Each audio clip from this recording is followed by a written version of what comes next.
Shalom. Kahala Yahweh, Bahashem, Yahweh Shah, Bahashem Rakakadash. The abundance to the elders and the apostles of Great Millstone. Peace and blessings be to all the Akim now pushing this word in truth and sincerity. Shalom. This is going to be another quick lesson in Lord when y'all edified. Alright, so what I'm going to touch on is the power of those nuclear missiles will cause a great devastation, man. Alright? Because the Lord said that the earth shall run to and fro like a drunkard. And you got to ask yourself, what has the power to cause the earth to reel to and fro like a drunkard, man? Right? And the answer is a thermonuclear missile, man. Right? Not even just a thermonuclear missile. You got different hydrogen bombs, all types of things out there that can cause the earth to reel to and fro like a drunkard, man. Right? But what's going to cause it is those missiles being shot from the ends of the earth, you know what I'm saying, to the other, man. So that's why the earth is going to rock, man. Right? But twixt that, you're going to have different earthquakes and tsunamis and shit happening, right? I'm gonna make a quick analogy. Say if you got like a glass of water, right? What's gonna happen if you shake it to and fro, right, left to right? That water gonna be going crazy, man, right? Seeping up out of it and all types of shit like that, man. So you can just imagine how it's gonna be whenever those missiles are shot from the ends of the earth, man. Right? Shit gonna be going crazy. You're gonna have tsunamis and all, floods, all that shit, man. All right. But I'm gonna play this quick little video. Right? It's gonna basically show you, what I'm saying, how powerful a nuclear missile is today in modern time, man. Because we all know about, what happened over in Hiroshima and Nagasaki, man. Like when Esau dropped that bomb over there, hey, it caused some devastation, man. Right? But the nuclear missiles that are created today in our time, hey, they're far more, way more powerful than the shit that was back then, man. Right? Because that was over 50 and 60 years ago, man. Right? So Esau's technology is much more advanced, man. It's way more upgraded, man. Right? Which is why those nuclear missiles, they're as powerful as they are. Alright, but I'm gonna go ahead and play this video. Alright. Ever since the first nuclear weapons test in the deserts of New Mexico and the bombings of Hiroshima and Nagasaki, nuclear weapons have become significantly more powerful. Since the first test in New Mexico by the United States in 1945, 2,475 nuclear weapons have been detonated across the globe. Over 85% of those detonations have come from only two countries, however, the United States and the former Soviet Union. Only two of those thousands of detonations were ever used in a war, the ones dropped on Hiroshima and Nagasaki during World War II by the United States. But those bombs were very small compared to modern weaponry. The Hiroshima bomb produced an explosion of... See that? He just said that those bombs that happened back then, right, which caused some devastation, man. They are way smaller than what the nuclear missiles are now today, man. Alright? And we all know what happened, man. That is, like I said, it caused some devastation. So you could just think and just only fantasize about how much destruction those missiles today are gonna cause, man. It's gonna do it's gonna do some shit, man.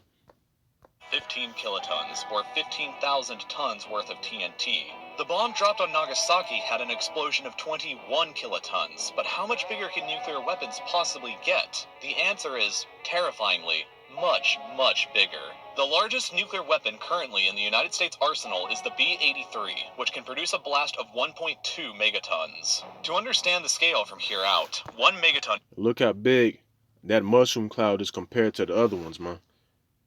And there's gonna be much more bigger ones than what this one is, man, as the video continues to, go on, which is I'm gonna show you. Is equal to 1 million tons of TNT, and that is equal to 1,000 kilotons. Remember that the Hiroshima blast was just 15 kilotons, so that means that the B-83 produces a blast 80 times more powerful 80 times, than that. Man. What I've been showing on this scale is only the size of the mushroom cloud that the bombs produced, so to further add to this scale, we're going to place the size of Mount Everest here, and the average altitude of a commercial airliner that you would normally fly on here. So, the Castle Bravo bomb is the largest nuclear weapon ever tested by the United States. It produced a blast of 15 megatons, or about 1,000 times the scale of Hiroshima. But even that pales in comparison to the largest nuclear weapon ever detonated. In October 1961, the Soviet Union created the largest man-made explosion ever in human history when they detonated this device, known as the Tsar Bomba, here over this territory known as Novaya Zemlya. The bomb detonated with an astounding force of 50 megatons, or about 3,333 Hiroshima blasts. It was... Seen that, man? Alright, let me rewind that. Novaya Zemlya. The bomb detonated with an astounding force of 50 megatons, or about 3,333, man. Alright. Boy. 33 Hiroshima blasts. It was so powerful that it almost destroyed the plane that dropped it, shattered windows as far away as Norway and Finland, and the shock waves created by the bomb circled around the entire Earth 3 times. But this test was actually That's just why a the Earth is gonna scaled-down rev to version and of fro what was like a drunkard, theoretically man. possible. Although never tested, the Soviets did have plans to create a bomb that would be twice as powerful as even the Tsar Bomba, a bomb so powerful that it would have produced a mind-boggling 100 megaton blast, or about 6,666 Hiroshima blasts altogether. To get another sense of scale, let's imagine that Times Square in New York City would be the epicenter of these blasts. You can test this stuff out yourself on the website NukeMap after watching this video. I'll provide a link for it after the end, but let's see the results first. First off, we're going to show the size of this detonation, which was caused by the recent North Korean test in 2013. Following this, here's the size of the Hiroshima detonation, which isn't really that much bigger, but let's move on to the B-83 bomb that we were talking about. As you can see, it would affect a much larger area than the Hiroshima bomb, but moving on past that to the Castle Bravo test, we can see how it truly dwarfs everything before it. But even that blast is incredibly tiny when we move on towards the Tsar Bomba as seen here. And then finally for our scale, we move on to how large the blast from the theoretical 100 megaton version of the Tsar Bomba would be. The blast would be so powerful, this is what the blast radius would look like if you were observing it from the International Space Station.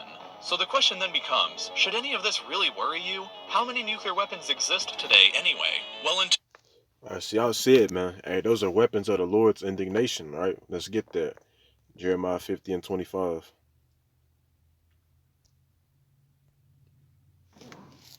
Jeremiah 50 and 25 says, the Lord hath opened his armory and has brought forth the weapons of his indignation. Right? And what are the weapons of the Lord's indignation? Speaking about the thermonuclear missiles, right? And all the other different nuclear missiles as well. For this is the work of the Lord, power of hosts in the land of the Chaldeans, man. Right? When you go to Isaiah 54 and 16, the Lord said that he bloweth the smith, that he credited the smith that bloweth the coals, man. Right? So the Lord put the spirit on these scientists to create these different weapons for the Lord's day of wrath, man. All right? Those are the weapons of the Lord's indignation, because the Lord did say that he's angry with the wicked every day, man. Right? But you can just imagine the devastation that those damn nuclear missiles are going to cause, man. All right? They're gonna do some shit. Isaiah 24 and 20 says, the earth shall reel to and fro like a drunkard, and shall be removed like a cottage, and the transgression thereof shall be heavy upon it, and it shall fall and not rise again, man. Right? The earth is going to reel to and fro like a drunkard due to these nuclear missiles, man. All right, because when you go to 2nd Ezra, the 16th chapter, which is, we can go ahead and get that, 2nd Ezra 16 and 12, it say that the arrow is going to be shot to the ends of the world. 2nd Ezra 16 and 12. The earth quaketh and the foundations thereof. The Assyria rises up with waves from the deep, and the waves of it are troubled. And what's going to cause that? Right, because the earth is going to be reeling to and fro like a drunkard. Like I use the analogy of a cup with water in it, man.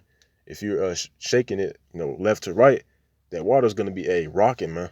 Right, that's how the ocean is going to be. Right, so that's why it says the sea rises up with waves from the deep, and the waves of it are troubled, and the fishes thereof also before the Lord and before the glory of his power. For strong is his right hand that bendeth the bow. His arrows that he shooteth are sharp and shall not miss. Right, and this is how we know this talking about nuclear missiles right here. When they begin to be shot into the ends of the world, man. And when you look at a nuclear missile, it resembles an arrow, man. Right? But that's why the earth is going to reel to and fro like a drunkard, because those arrows, those nuclear missiles are going to be shot into the ends of the world, man. Right? And but to extent, you're going to have tsunamis and shit happen, floods, all that, man. Right? It's going to be a great devastation, man. Right? That's why, let's go to the book of Habakkuk, 3rd chapter, because it was like the Lord was destroying every goddamn thing, man. All right? Habakkuk 3 and 7, it says, I saw the tent of Cushan in affliction, and the curtains of the land of Midian did tremble, right? And this is speaking about over there in the so-called Middle East. Was the Lord displeased against the rivers? Was thine anger against the rivers? Was thy wrath against the sea? That thou didst ride upon thine horses and thy chariots of salvation, right? So Habakkuk basically asking, like, damn, Lord, like, are you mad with are you mad with the ocean too? Like, goddamn, because of the devastation that those missiles are going to be causing, all right? It says, the mountains saw thee, and they trembled. The overflowing of the water passed by the deep, uttered his voice, and lifted up his hands on high. All right. The sun and moon stood still in their habitation, and the light of thine arrows they went. and at the shining of thy glittering spear. What's that glittering spear? It's speaking about nuclear missiles, man. Right? So it's gonna be like everything is gonna tremble in that day, man, because of the devastation that the Lord is gonna cause with the weapons of his indignation. It says,